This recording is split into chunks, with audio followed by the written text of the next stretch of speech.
Hi, I'm Mandi Feely-Swain, and this is another episode of Origination Boost podcast. And my friend and coworker, Mark Jones, is here with me today, and he knows all things podcasts, all things AI, and I'm a complete noob compared to him. But we're just going to see where this goes. It should be a good time. Hey, Mandi, how are you? I'm fantastic. So tell the listeners just a little bit about you and kind of your background and who you are and what Sure makes you thing. tick. So I am an originating branch manager out of San Antonio, Texas. I've been licensed since 2012. Became a top producer in 2013. Grew a team for, let's say, the continuing 5 years. Opened my own branch finally. And as I did that type of transition, I drifted back from production and became more of just the face, for the sake of not overshadowing my loan officers. Because in all honesty, I'm a very out there in your face kind of marketeer, so to speak. From my trucks being wrapped with my face like this to billboards, etc. So as I progressed in my career, I not necessarily shifted, but started adding things to my plate, such as launching a direct-to-consumer web education site, reviewmymortgage.com. We've been in the process of building mobile apps for direct-to-consumers, loan officers, and realtors of the sorts.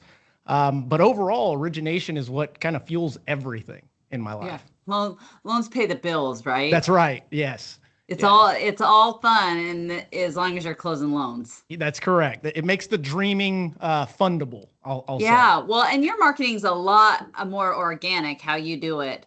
So do you? I know we're going to talk about AI today, and that's kind of a key focus of this interview. But with that said, you have a little bit different flavor to how you market and obtain clients and referral partners. I want to talk about that a little bit because I think it is different. I think how you do it is different, and I think it's working. It works for you, and it could work for other originators that maybe don't want to go down the, just realtors, just database, I think you do it a little bit different. So let's talk about how that is. Sure thing. So for me, I started in the industry direct to consumer, was using social media to let everybody know. I mean, the idea behind if you build it, they will come, I call BS. It's only if they know about it. Yeah. So the concept behind what I've done over the past, let's call it 14 years, has just been a lot of myself being transparent out there to the public. It was, I guess, maybe 10 years ago when I realized not everybody wants to just hear mortgage stuff over and over and over. Right. So I adopted that 80-20 rule to where 80% of everything that I post on social media is me. It's what happens in my day-to-day life, motivational, failures, triumphs, etc. And then dripping in the, hey, by the way, I do loans. Hey, by the way, I do loans. And over this past, let's call it 4 months, I've done that a lot more now that I have kind of shrunk my team and it's back to producing. Yeah. Well, and I think that's an interesting concept. I think a lot of folks would be nervous to do that. And I've stayed on the front line because I like control of my destiny, so to speak. Sure. And so I've stayed in the origination game no matter what other titles, my, hats I wore. But, I do know that some, like the crew that works with me in my branch, they get an extension of my brand, right? So those loans that come in, they get an extension of my brand, maybe working open houses, or the phone rings and they pick it up. So, but sometimes, like you said, some originators are a little bit leery of producing branch managers. But I do think that you can be a better branch manager if you're in the game with them on the front line. And it sounds like that's kind of your thought process, is get back to the front line, show originators how you can do it through different venues of marketing, and then build it onto that, right? You're on the money. I mean, right now we are hearing, and I speak to loan officers across the country every single day, friends, acquaintances, etc. And a large message that I'm hearing is that it's tough out there. It's tough. And I have to agree, but it's not impossible out there. And right now I'm stepping back in to show that it's not as tough as people say. Yes, it's absolutely tough, but there's transactions out there. There's plenty of folks Yeah. that still need to buy and can buy. Yeah, those that are in it and winning that I'm seeing, they're working full time That's right. plus, Yep. and they're winning in the market. But if you were an originator that was maybe in it 20, 30 hours a week and really closing deals at that, I think you're going to struggle in this new environment to Yeah. win. But I have good news. Like 46,000 originators are no longer in the game playing with That's you. right. So even if there's less deals, there's less originators. So there's more market share for those that are left to go win and get business in the door. And I think that that's a huge opportunity for those of us that are still in it and working full time and getting the job done and showing up every day and doing all the stuff that's not sexy and not fun. That's right. Okay, so one thing I struggle with is I struggle with what content I should post. So how do you Sure. kind of decide on your content? So I have a couple of staple things or content pieces that are um, non-negotiable. For example, my daily mortgage update. It's 45 seconds to 60 seconds. I use ChatGPT to give me a solid update and script. I speak my truth, so to speak, to the listeners every morning or afternoon whenever I have time to just knock out a quick. And I've gotten that process of recording it to actually posting down to 10 minutes. So there's really not a time constraint. It was at first, just like with anything else. But with me being so ADD, ADHD, I'm a systems person. I've got to put things in systems, or they go off the rails pretty quickly. And then obviously I have the podcast that I do weekly. That has become a blessing in itself, because the guests also partake in the sharing of the content, the conversations that we're able to have transparently. And then separate from that, any type of educational content. That's something that I think everybody is attempting to do, but it's more scripted versus actually giving golden nuggets that buyers and even sellers can use to, we'll call it take to the bank in cash. Yeah, that's kind of how I'm going with Well, it. so I know for me, it's about the reps, right? So when I first started doing my social media stuff, posting and all of that, I was very uncomfortable. And I just Sure. feel like every time I did another one, it got a little easier and a little easier and a little easier. And I don't know, how was it for you? Or were you just out the bat and you're like, this is good stuff and I love this? Yeah, right. So this perfect world that we live in. No, for me, consistency trumps all essentially, and it's not about perfect. It's about persistence and continuing to post consistently. Definitely mix in something humorous at least once a day, once every other day or so, but also not fake. That's something that I preach heavily is if you're going to post consistently, but also be yourself. Yeah, Because at the real, end of be the real. day, when People you're want real. that's right. When you're faking the funk, people can pick that out pretty quickly. Yeah. Yeah. And I think, be approachable. And my advice on that is just post things that you're comfortable having out there. Because Yeah, once true. it's out there, You friends. never know Like, when you want to run for Senate or something, yeah, you know? yeah. So just, you know, you're putting it out to the universe. So be sure you know what you're welcoming back into your space. But okay, so you hit on AI, and I've even started to use AI to help me with content, right? Or Yeah. or our secondary marketing team gives us great information every morning about where the market's at. And you can obviously find it online. And then you can take that and you can put it in chat and say, simplify this, give it to me in 60 seconds, Mhm. give it to me so a consumer that doesn't speak mortgage can understand it. I think that that's key when you're Absolutely. providing value. They don't, consumers don't do what we do every day. And so, Right. like, simplifying it, making it easier for anyone that's in the buying market, I think is key. And then I found a couple of things, and maybe you can hit on this on AI, is you can ask the AI like a psychological approach, give me something that's a catch psychologically that engages the viewer past the 3 seconds you get to, on a doom scroll where they're That's just going to right. go right past you, right? How have you kind of combated that, or what's your thoughts on it? Definitely it is a thing because our attention spans are becoming shorter and shorter. I mean, it used to be 14 seconds, then down to 6 seconds. Now it's the first three or you're done.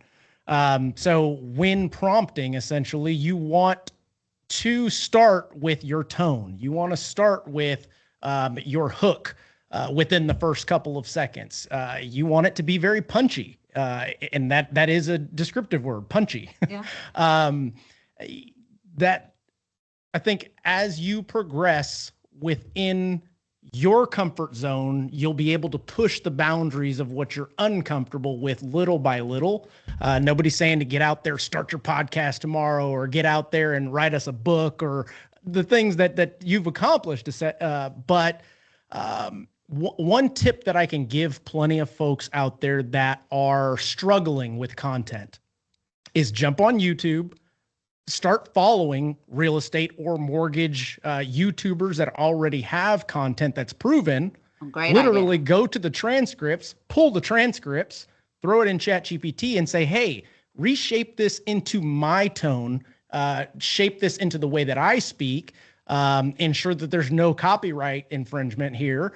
But for example, I took a gentleman that created an hour-long AI tutorial for realtors and chopped it up into 10 different videos into a series. And that gave me content for 2 weeks. Yeah, that's a great idea. So you just took the transcript of the YouTube and said, hey, give me some shorts that I can put out for my social media posts that help either realtors or buyers navigate the process. Well, what I did is, instead of doing shorts, and I am using AI to leverage this piece as well, and bear with me, you grab, let's say, the hour-long transcripts, throw them into ChatGPT and say, hey, chop this up into 10 different videos. So each video is going to be anywhere from 5 minutes to 10 minutes long, but then you go ahead and leverage AI to chop up the clips and all that good stuff while you're continuing to do loans. Yeah. So once your content is done and recorded and edited, if you do that, you then take the link, throw it into a system. You can use Canva, you can use Opus AI. There's plenty out there, and very inexpensive for the time that you save in doing this, because let's face it, we don't do that for a living. And that way you're leveraging. You didn't go into mortgage to become entertainment on social media. It's kind of wild concept, right? Yes. Yeah, I got into it because I liked math, not because I thought, oh, I'll be, I want to be a broadcaster. And that wasn't like part of your deal. But so I do think that there's one thing and maybe you can speak to this, but I've had a harder time tracking the ROI on my social media. I do have clients find us and call us, but what I do find is that they've seen us online and they become more comfortable with us, and that validates our position as a professional versus maybe them just, if I get referred somebody, they'll probably go check you out online, and now the content validates who you are. I don't know what you find on that. No, you are on the money. There's two aspects of it. The first is your paid approach. That's where you can directly track your ROI, your site visitors, etc. And if you're not, let's say, capitalizing or capturing the folks that you're using for the ads, then it's more than likely not your ad. If you're getting the visitors, it's your landing page. It's the value you're or lacking in providing them at first glance or first land on your page. But then the other side is the organic, like you're talking about here. We live in a world these days that, let's say, somebody sees an advertisement for you, they hear about your name, they hear you on a podcast. That's not good enough to validate. And like you said, they will go to Instagram, they will go to Facebook, they will go to Google. Why? Because it's at their fingertips and it takes that long. Yeah. So they're going to make sure that you are you, and that you're true to whatever it is that they originally found you based off of. So yes, it's there for validation. It's there to supplement, hopefully, what you're already doing on boots on the ground. Yeah. So on your podcast, your social media, are you incorporating your real estate partners in order to be a better partner to help them build their business? So in Absolutely. turn, they build yours. How are you leveraging that? So after each podcast, I finish the episode, and by the end of the day, just based on the AI that we're utilizing, we give a Dropbox folder to the guest, whoever the guests are, with at least 40 of those reels already chopped up with the captions, etc. And what we're telling them is, hey, use this however you see fit. Post them if you want your episode to get more views. Well, you've got to kind of tell more people about it. Yeah. All of my folks, they know about my podcast already. It's your folks that need to be Engage. informed that you're about Yeah. correct. They need to engage. That's right. And Yeah. it has worked. I mean, it's helped grow the channel. It has helped grow the presence, but it also has helped grow the relationships between those guests and myself. Yeah, I think that that's something that maybe we don't think about is leveraging this new technology, whether it's Yes. AI or podcasts or social media. I mean, 10 years ago, we weren't talking about these things very No. minimally anyway. I mean, I've had my page, my Facebook page, I think for my team, I don't know, 13 years now or something like that. But it was so new back then. It was some foreign thing, right? You were just like randomly posting whatever. So I mean, think that, I can't say that fully because in 2012 I was one of the first people that was using the closing pictures to get business when no one else was, and they thought I was crazy. yeah. Fast forward 4 years and everybody's doing it type concept.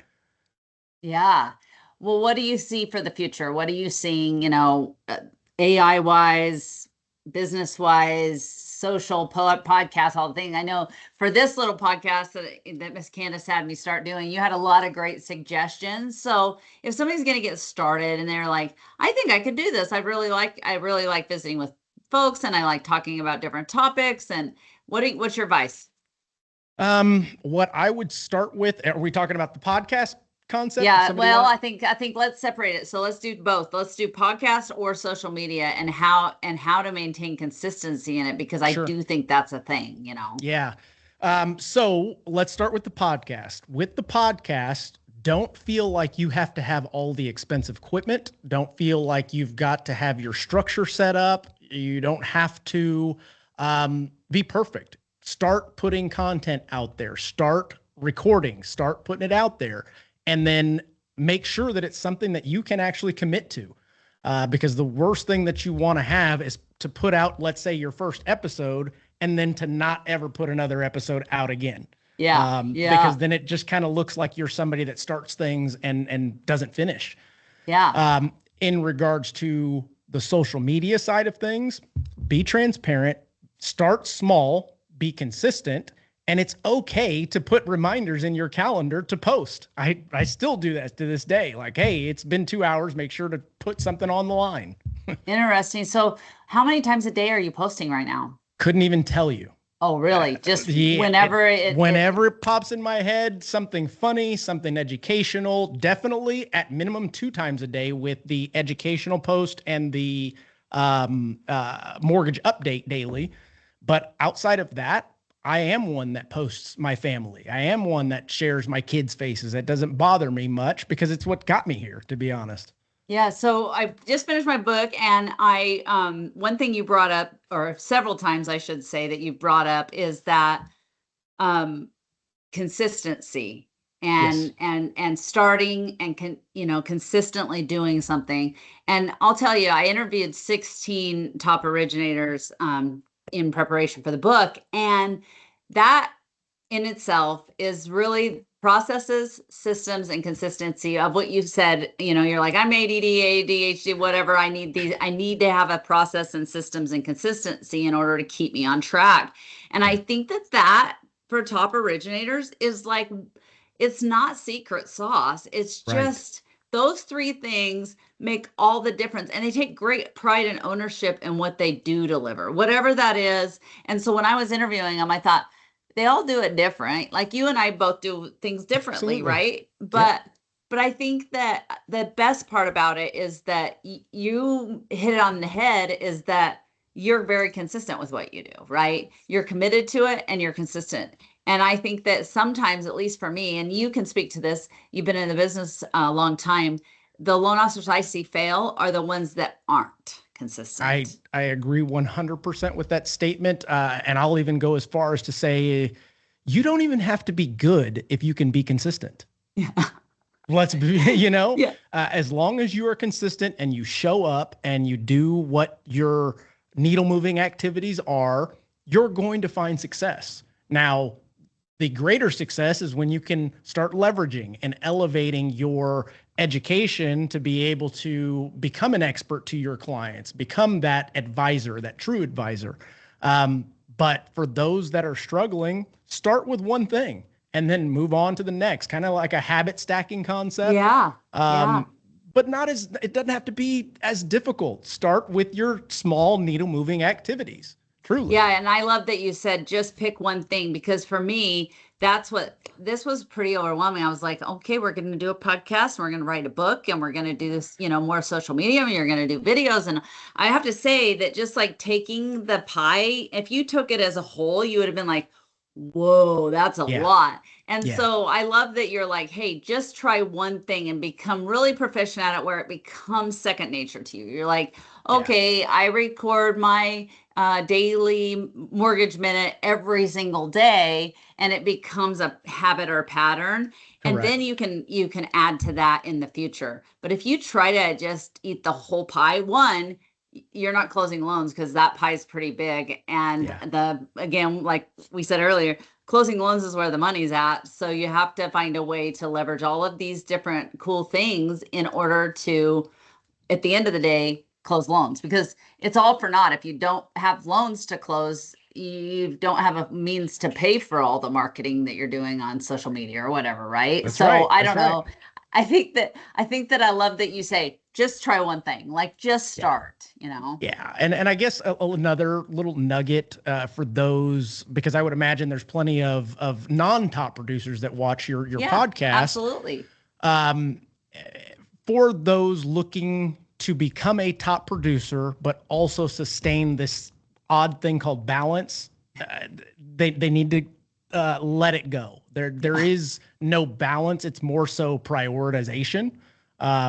You can prioritize to spend time with your family and prioritize to be a workaholic, so to speak, all while still maintaining what you do. But the idea for me personally is I'm going to work my tail off right now so that I can enjoy the rest of my life the way I want to enjoy it versus taking the time, because a lot of folks will say, well, you work so much, Mark. Don't you spend time with your kids?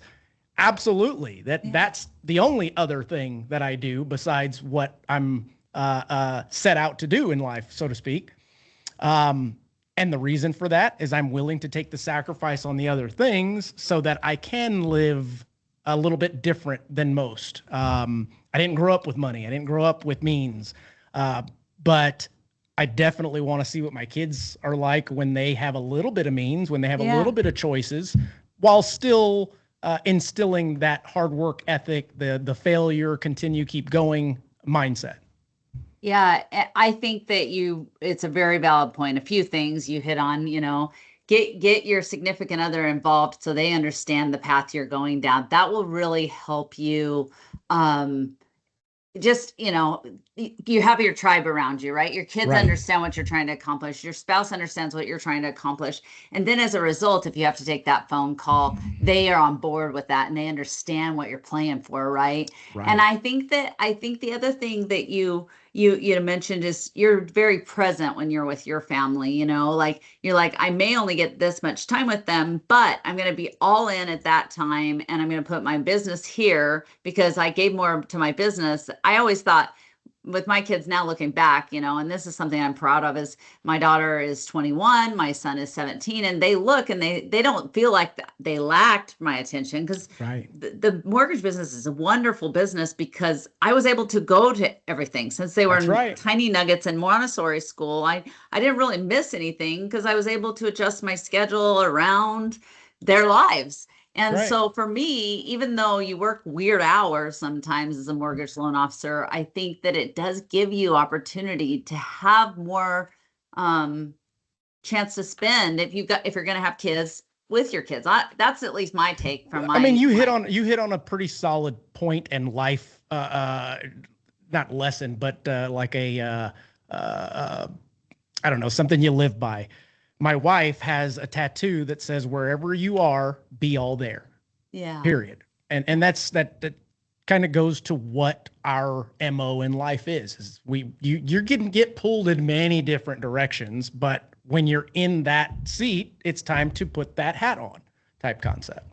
Yeah, well, and I tease that I get asked, Mandy, what are your hobbies? Like, I'm like, well, I don't sew, I don't fly airplanes. I don't really have I don't run marathons. God knows I don't run marathons. And but I do have a hobby. It's called my career, my husband, and my kids. And like you said, Yeah. you're like, I may have all these hobbies when life slows down, but today I choose to focus on what I need to focus on so I can provide for my family so that in the future I can go do these things. And I'm not saying people can't go golf, and I'm not saying you can't be in a bowling league. I'm not saying any of that, but I am saying that sometimes you get overtaxed with all the things that you want to Sure. do outside of business that it just detracts from your business, It's so. true. It's true. There's a saying that a buddy of mine coined a while back. A lot of folks will say it's not about the money. It's money doesn't mean anything, etc. And to that, the saying is, well, have you ever seen a broke person on a dolphin? Yeah, yeah, And why? Because it costs money to do yeah. those things. You're experiencing new things and being able to do things that you never thought you would be able to do in a seat like I have, and the progression that I've had. So it's like, okay, do I stop this and sell myself short, or do I keep going up that mountain to see how the view looks up there? Yeah. Well, and what we talked about my daughter Allie and my son Blake, and the thing that is funny is Blake comes in and he's like, "Mom, you have all these plaques from awards you've won," and he goes, "Why did like, Mom, isn't it good enough?" And I said, to me, if you're going to be in the space, if you're going to be a great loan officer, then be a great loan officer. That's right. Playing for second or playing for average. I just I've never wanted to be, I always say my parents I never had kids, or my parents never had me to just raise a kid that was fine or okay, right? That's Like right. you said, you had kids, so maybe they have better than you did. And so you want to raise your kids to be more than maybe you thought you could be when you were younger. You said you were raised, you didn't have a lot when you were growing up, but that also gives you fundamental roots that you want for more in your life, right? Absolutely. Yeah. And so I love that part of your story because it's gritty and it's real, and it propels you to want for more in your life, and it propels you not to just be fine or okay, friends. No one should be okay with fine or okay. That is not good enough. You I should want for agree. more in your life, right? Yes. I thought your response to your son when he asked you, "Isn't that enough?" I thought you were going to say, "Well, you see that one? That one says 2024 and that one says 2025. We're in 2026." So Yeah. Yeah.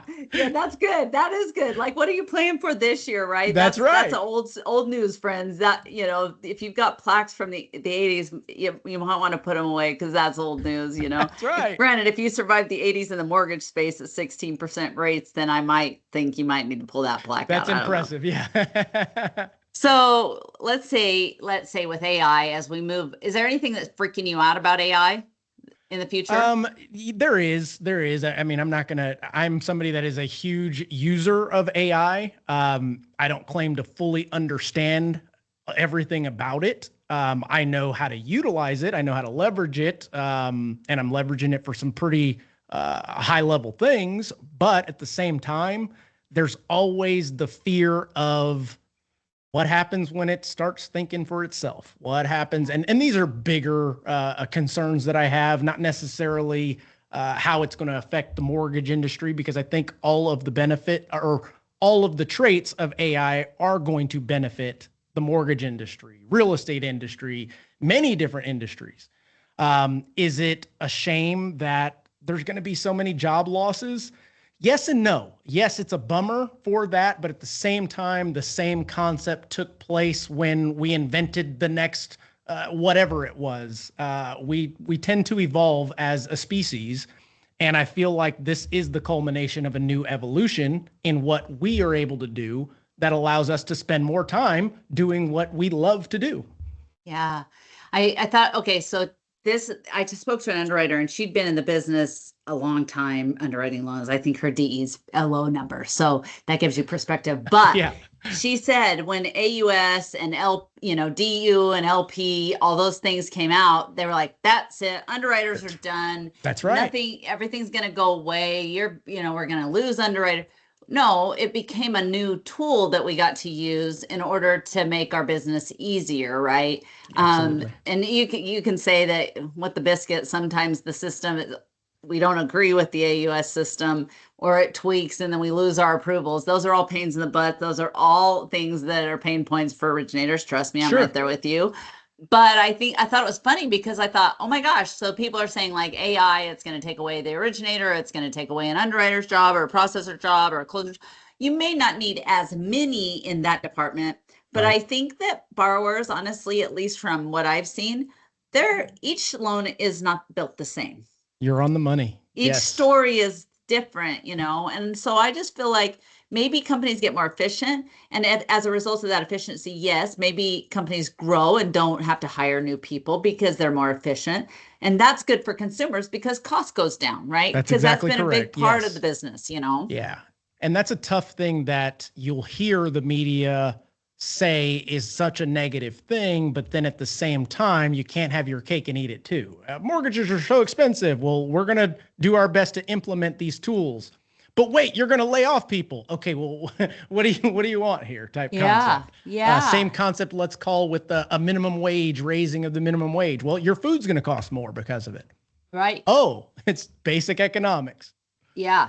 Yeah, I think sometimes that's the concern. And I know for Premier, as a company, that's what we're looking at. We're looking at leveraging it. I think that, it will help mortgage costs be less in the future.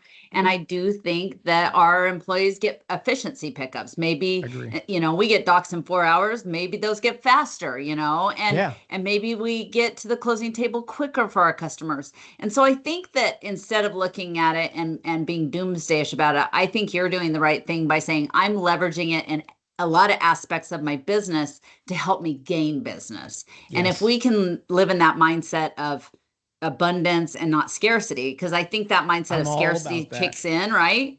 Gosh, So yes. I think if you can live an abundant mindset like Mark does with AI and leveraging it in your business, I think you're going to win. I have to agree 100% with that. It's funny. You're saying a lot of the things that I believe in as well. The mindset of abundance and not scarcity. I have that conversation too often with some of the agents that I work with, some of the previous loan officers. And it is a mindset. That shift of what we're going through in this industry, in my opinion, is going to be a great thing. Now, another thing that I want to add is as those listening, you learning AI, learning to use AI, you may have partners that are not doing the same.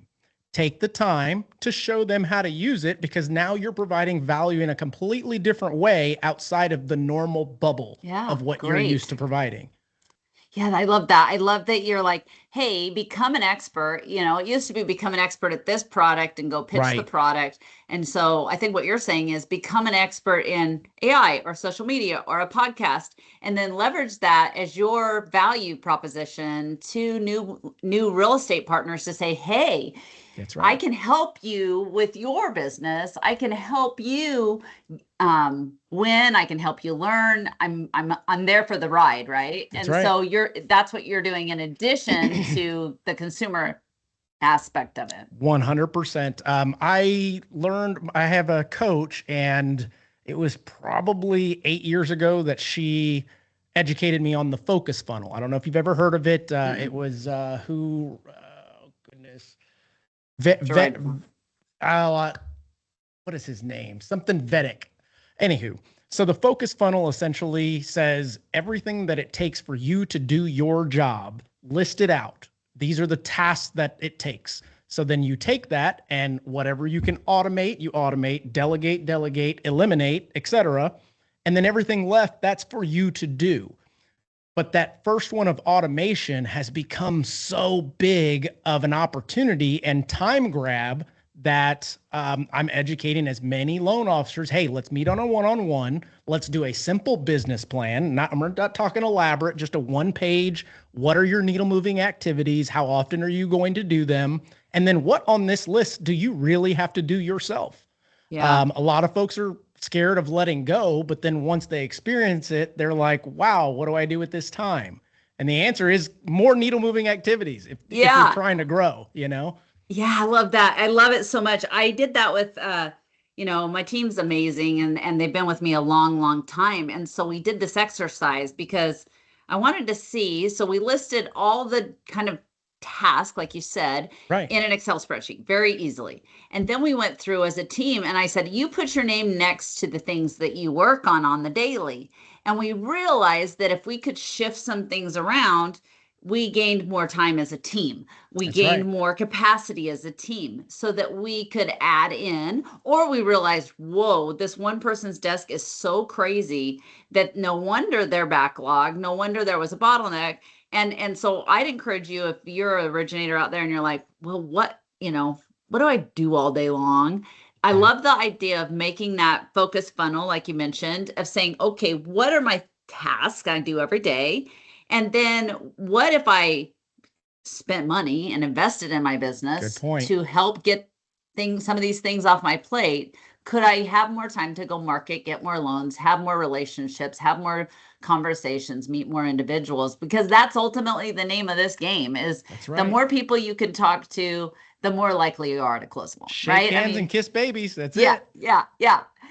And so what do you see as far as what you're loving about the business? And then, do you think that AI will be even evolve further to where, I know what you're going to ask. We won't be replaced. I think I get that question a lot. Like, Mandi, what do you think? And I'm thinking myself, well, I help a lot of first-time buyers. I help a lot of buyers with complex tax returns. And I just don't think that, a computer can do what a human can do, right? I think that if they wanted that, most people would get online and never want to talk to another human. And I found that that's, even to this day, that's not true in our business. They really want to talk to somebody because it's a big decision in their life. Absolutely. So you've got a couple of different instances or takes on this. The idea of, let's say, a automation or AI agent taking over a loan officer's job. Is it possible? Absolutely. At a bank. Okay. Why? Because they don't go outside of the box. They go straight. Matter of fact, most bank loan officers let their processors do most of the work anyway. So if anywhere is going to be replaced, that's going to be the first. Now, what we do, mortgage bankers, mortgage brokers, as long as there's humans have life. Life happens. Nuances. That's exactly right. Yeah. So there's got to be someone there not only to guide them, but also to know the guides and to know how to structure those things up. If you had a computer telling them these things, they may not do it. They may not be motivated to do it. Whereas you have a human that can relate to them and does the high value trust conversation up front, gets to know them, their situation.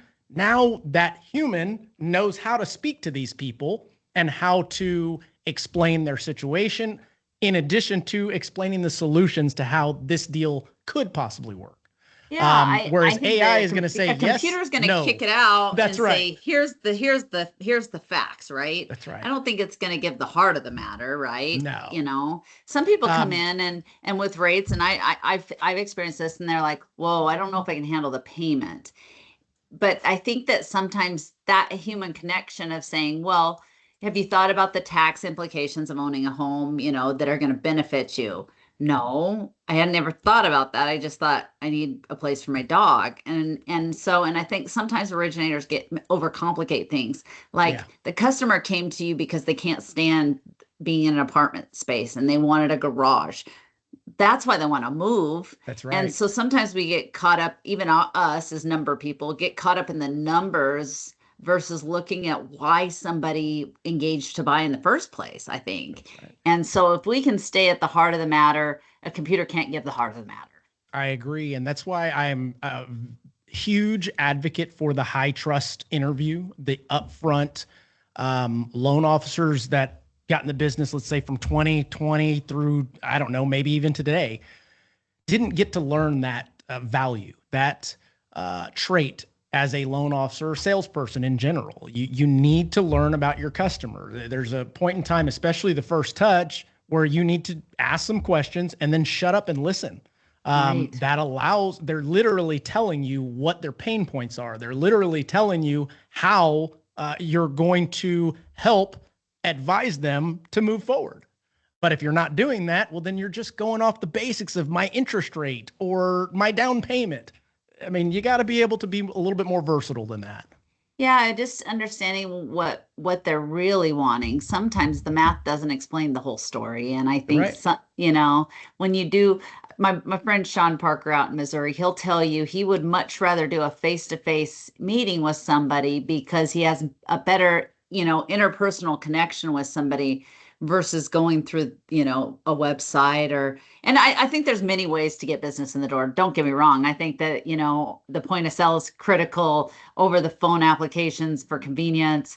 I think that, but to your point, I think that human connection that's made initially as an advisor to help people when they're in that home buying process is absolutely gold if you can get it done. More people Well, are they want it faster, but that's right. Well, I definitely can attest to the fact that I have saved deals from shopping simply because of being me, if that makes sense. And yeah, it's yeah, not a brag or anything. It's just, I'm sure you are you with the customer, and that's why they stay. Not yeah. because the interest rate was lower, not because of whatever reason many give, but it's pretty difficult to leave someone for an eighth of a percent if you've had a conversation face to face, felt that person, and the passion that they have for what they do. Truly, Yeah. And I do think that if you can gather more information, like most of us were very busy. I mean, if they're a doctor or an architect or a plumber or, they're truck driver, numbers. whatever your Yep. job is, they're very busy, right? They're Yep. trying to do them. And so that if we can gather that documentation up front, I mean, I know me, I'm like, I don't want to do this again. So I think the stats are like 75% of consumers go with the first person they talk to or connect with. And Yeah. that reason is because we're going pretty darn fast. And you can, as a loan officers, you can leverage that opportunity if you do it correctly, right? The That's right. 25% is lost because one, they either go to an open house and get flittered away, or you forgot to follow up with them a month later and they flittered off, or they decide not to buy. But I do think that you are spot on that if you can have that first initial connection, that they're probably going to ride that wave with you to the finish line. That's If right. you're a professional, you have the right follow up, you stay in touch, you say and do and follow through and execute every single time you say something. I think that you're going to win. I That's mean, right. More times than you lose. yes. We're not saying you're not going to lose, No, and it's painful but when you you do, will. friends. That's It right. is. It's not fun. I don't love losing loans either, but That's right. But you will I don't. definitely win more than you lose. Yeah, yeah, and it goes to consistency and process and accountability and ownership and all the things that you said are so critical in the business. So, is AI going to help us and be a tool? Yes, right. But in the big scheme of things, it comes down to your heart, your soul, and how hard you're willing to work and the process systems and accountability you put in place, right? And Mark's done Absolutely. that and he's won in his market in San Antonio. So if you're out in San Antonio, you should check out his podcast, check him out on social. He's a good dude and he's a ton of fun. And I really appreciate you sharing your heart and just being part of the show. And I know that people will find value in it. So thank you for being here today. It was truly a pleasure, Mandy. Yeah. Thank you. Thanks, Mark. See ya.